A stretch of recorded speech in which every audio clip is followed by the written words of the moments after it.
The dot-com crash of the early 2000s is often viewed as a cautionary tale, a moment when the internet bubble burst and left many startups in ruins. But what if I told you that the lessons we draw from that era are frequently misinterpreted?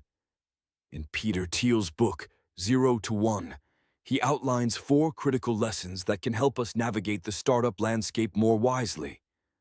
Let's dive into these insights. First, let's talk about making incremental progress. Many entrepreneurs believe that to succeed, they need to create something revolutionary overnight. This mindset can lead to burnout and disillusionment. Instead, Thiel emphasizes the importance of taking small, manageable steps. Progress doesn't have to be monumental. It can be about refining your product, understanding your market, and gradually building your customer base.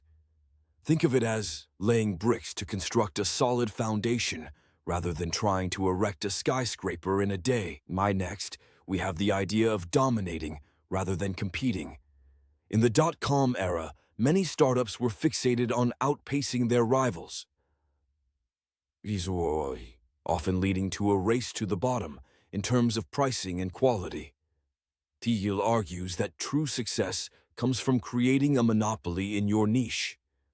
Focus on what makes your product unique and how you can serve your customers better than anyone else. When you dominate a market, you can set the rules and reap the rewards without the constant pressure of competition. The third lesson is about long-term planning. Too many startups get caught up in the hustle of short-term gains, chasing quick profits without a sustainable vision. Thiel stresses the importance of thinking decades ahead. What will your industry look like in 10 years? What role do you want to play in that future? By establishing a long-term vision, you can make strategic decisions that align with your goals, rather than getting sidetracked by fleeting trends. Finally, let's address the growth at all costs mentality. The dot-com crash taught us that rapid growth without a solid business model is a recipe for disaster. Many companies prioritize scaling over sustainability, leading to their downfall. Thiel warns against this trap, advocating for a balanced approach where growth is coupled with profitability. It's essential to build a business that can withstand the test of time, rather than one that collapses under the weight of its own ambitions.